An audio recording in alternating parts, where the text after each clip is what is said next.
Greetings, classmates. I'm reporting to you from the extremely hot, extremely dry, extremely sandy, and sunny country of Kuwait.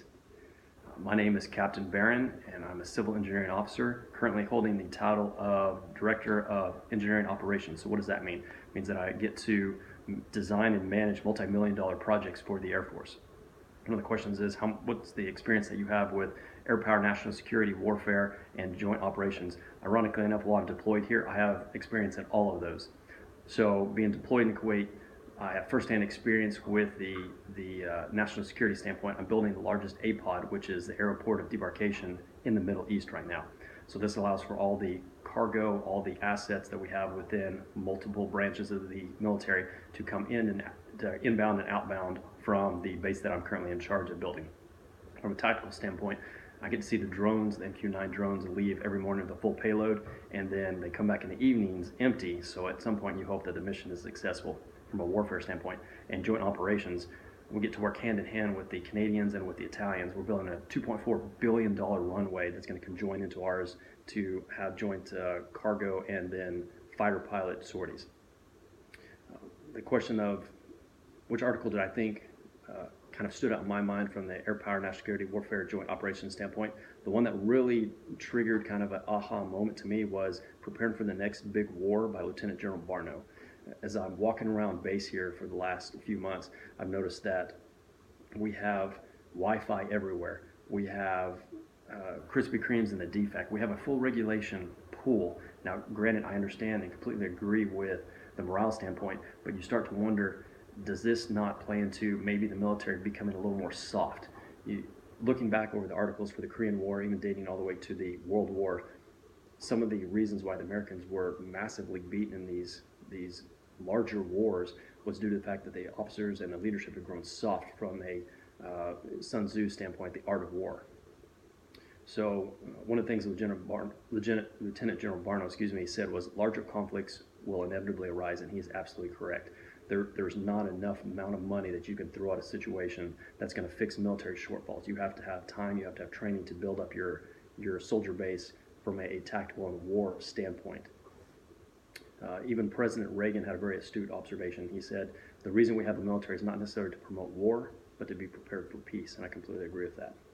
So, in my opinion, the United States is not necessarily sized, organized, or even globally postured to fight a large-scale war. We're fantastic at doing small guerrilla-type operations, but a large war, you've seen in the news that China and Russia are starting to join forces. That's going to be a major issue for us in the near future if we don't posture ourselves accordingly. Planning for big wars require carefully examining vulnerabilities and realistically appraising how many soldiers are going to be needed to fight these wars. So that was, reading that article really stood out in my mind being in this environment. From a critical issues standpoint, I personally believe that while the United States is absolutely fantastic at defending and even taking the fight to other countries, I think we have a huge vulnerability from a cyber attack standpoint.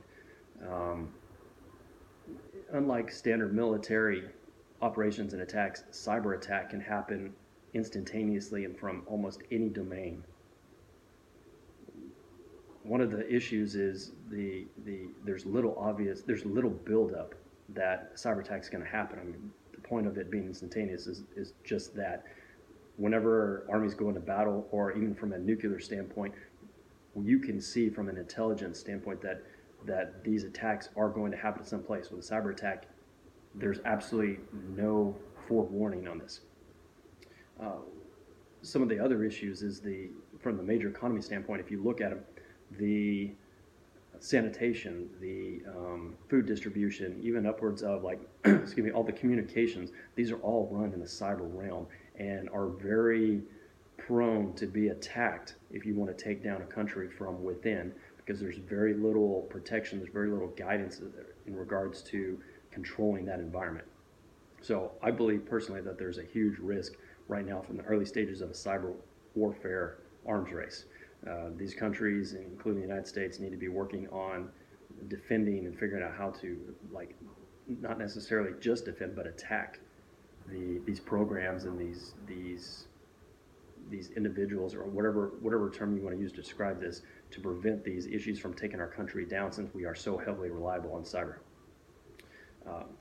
As the Air Force progresses and concentrates on precision warfare, not only now but in the near future, I think the use of the cyber attack poses a serious risk to our air power and our national security, as is. This plays directly into what I had previously mentioned in the first section, where we have to be prepared for the next big war. I think this is a huge issue that we need to undertake and start focusing on. Thank you very much for listening. Again, my name is Captain Barron. I look forward to any comments you might have.